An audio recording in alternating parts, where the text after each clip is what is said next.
Assalamualaikum warahmatullahi wabarakatuh.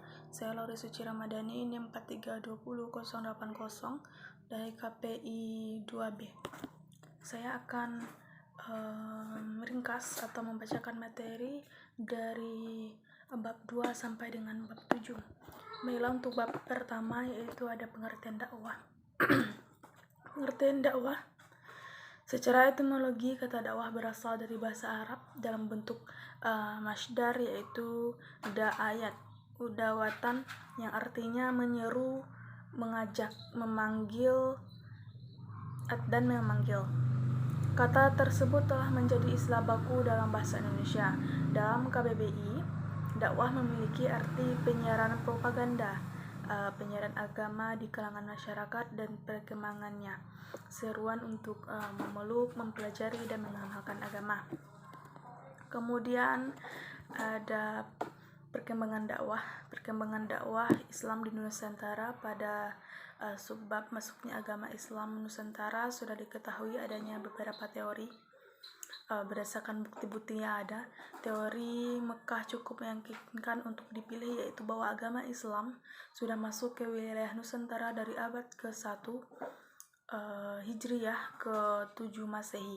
Namun saat itu perkembangannya masih belum pesat dan meluas. Pada abad-abad selanjutnya baru terjadi perkembangan lebih pesat, terutama setelah abad ke-7 Hijrah sampai ke-13 Masehi. Kemudian hukum-hukum dakwah. Hukum-hukum dakwah yaitu kewajiban berdakwah merupakan kewajiban yang bersifat taklifi dari Allah Subhanahu wa Ta'ala kepada umatnya, agar apa yang menjadi tujuan Islam dapat tercapai. Karena sifatnya taklifi dan qad'i, maka jelaslah bahwa dasar hukum dakwah pastinya berasal dari sumber utama hukum Islam, yaitu Al-Quran dan Hadis. Dasar hukum dakwah telah dijelaskan oleh Allah Subhanahu wa Ta'ala di dalam Al-Quran maupun Rasulullah dalam hadisnya.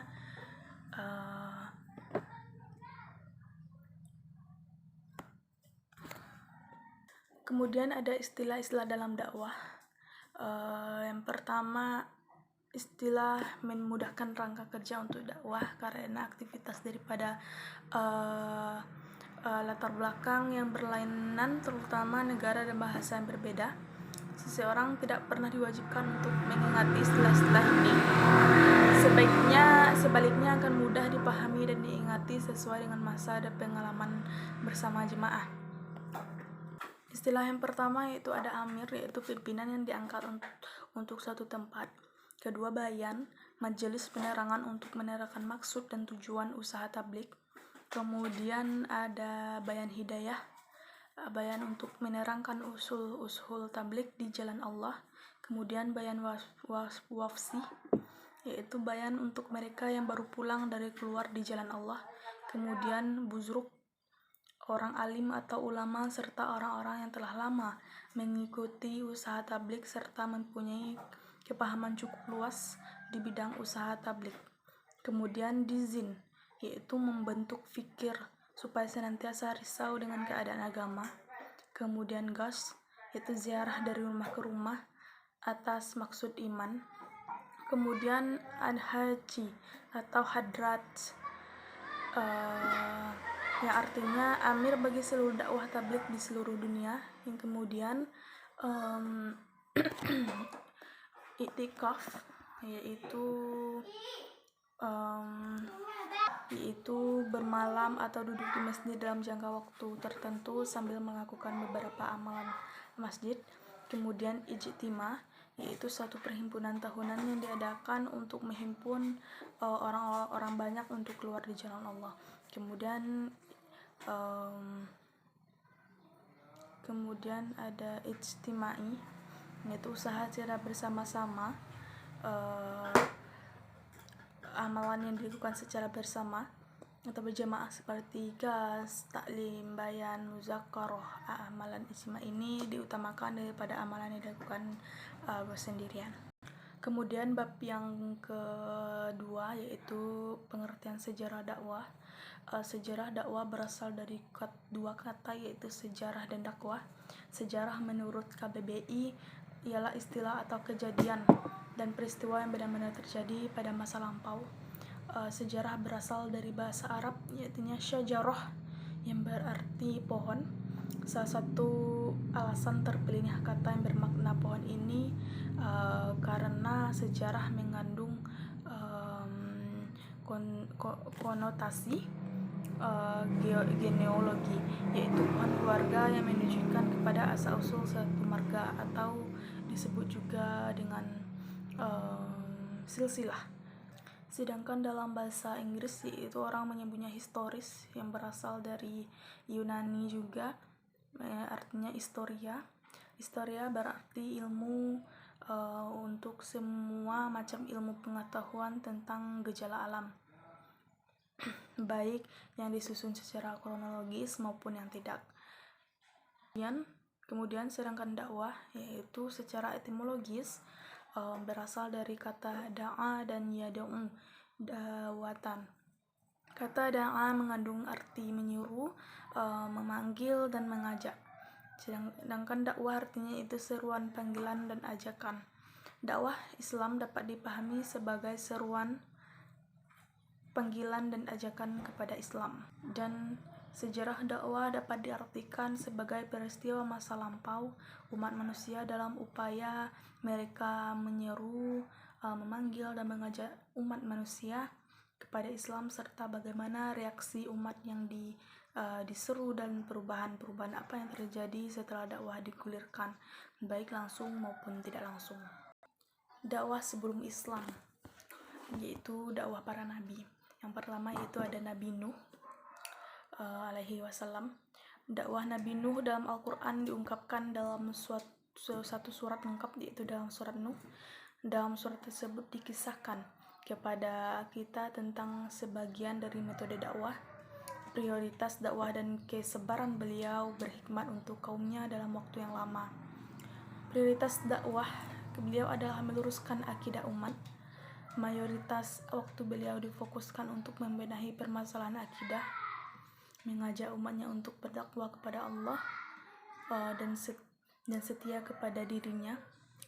Berbagai metode beliau pakai agar umatnya bertakwa kepada Allah.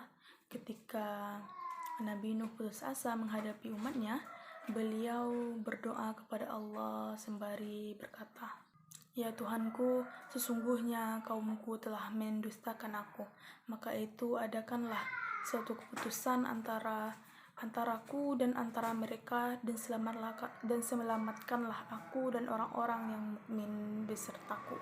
Quran Surat Asy-Syura ayat 117 sampai dengan 118. Kemudian dakwah Nabi Hud alaihi wasallam.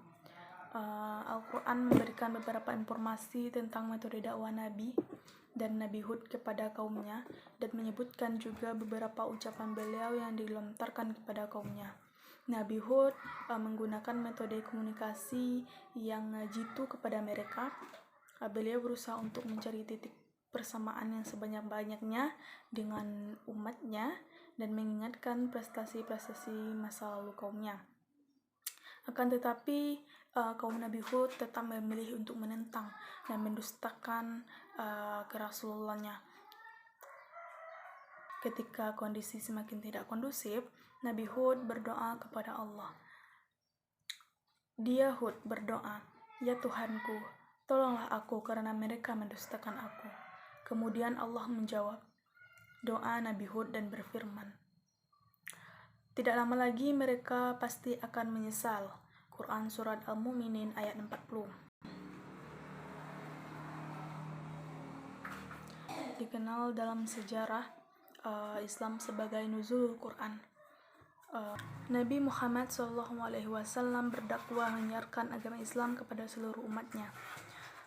Sedangkan isi ajaran yang disampaikan oleh Rasulullah di awal kenabiannya adalah tentang kesan Allah Subhanahu wa Ta'ala, keesaan, hari kiamat sebagai hari pembalasan, kesucian jiwa dan persaudaraan dan persatuan. Kemudian bab 3 yaitu tentang pokok-pokok dakwah Nabi Muhammad. Yang pertama, dakwah di Mekah.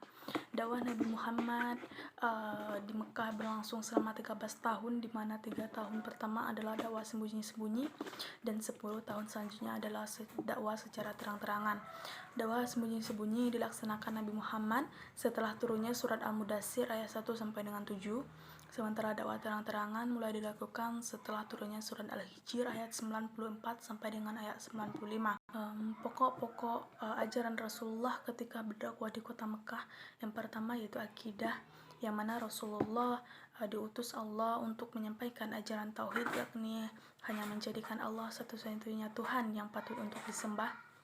Nabi Muhammad di Mekah menyeru agar meninggalkan perbuatan menyembah berhala.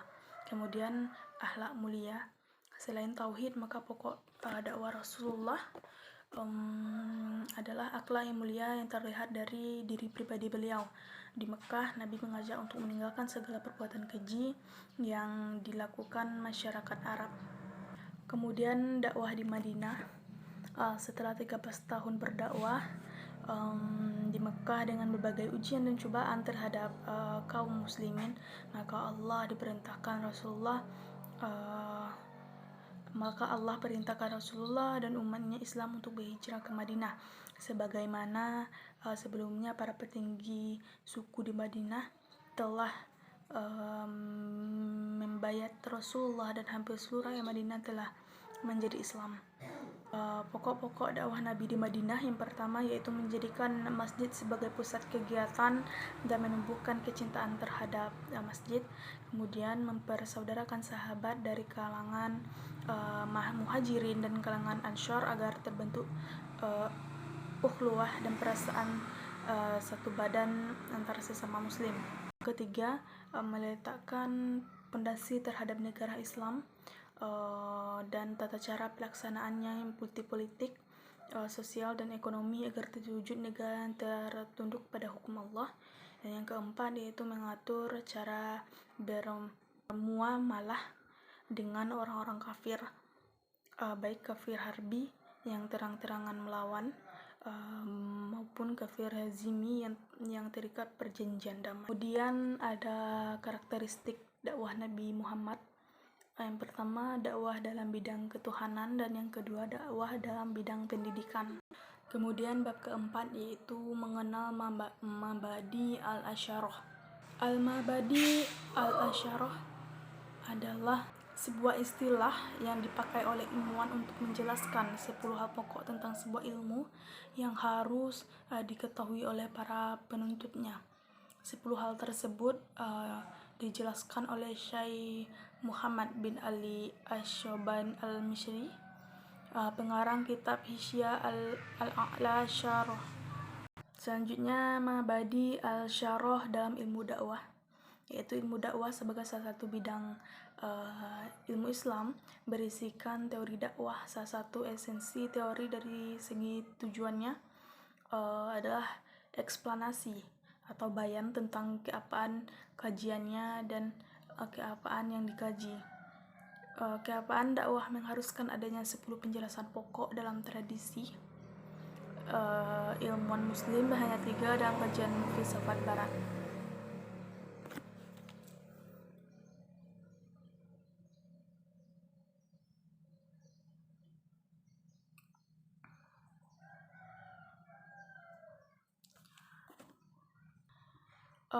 Sepuluh Mabadi al-Asyarah tersebut, yang pertama yaitu al-haduh, batasan atau hakikat.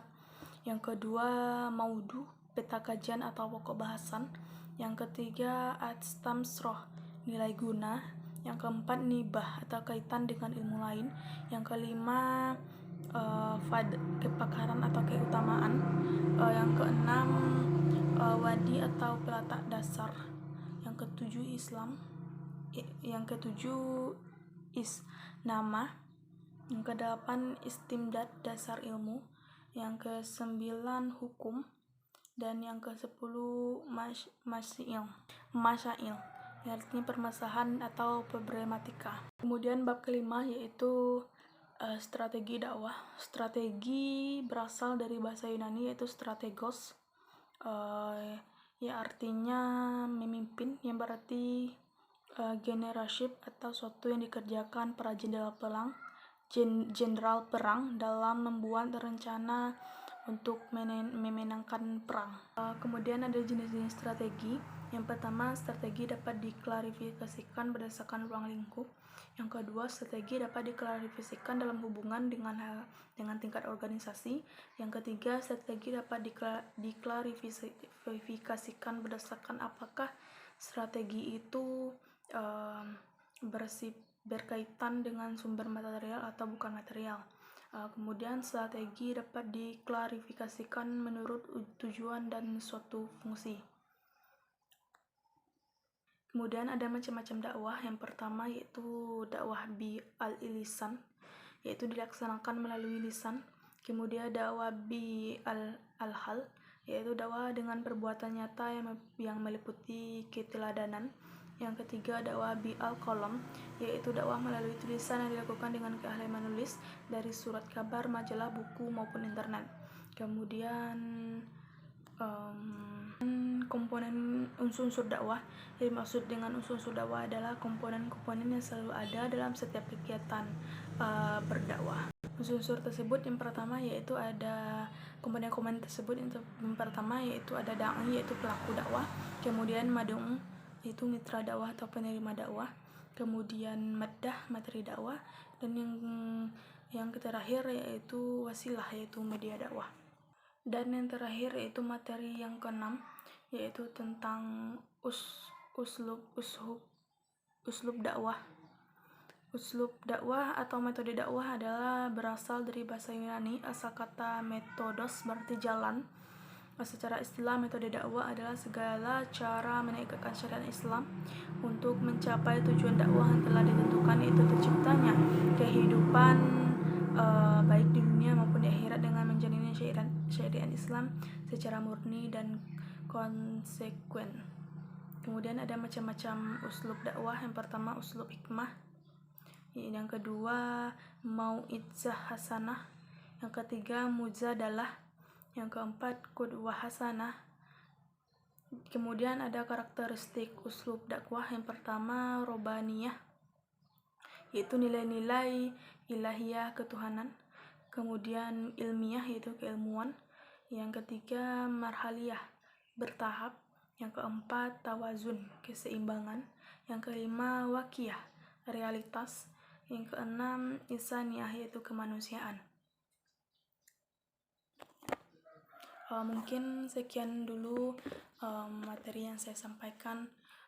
Kalau ada salah dan janggal, saya mohon maaf. Assalamualaikum warahmatullahi wabarakatuh.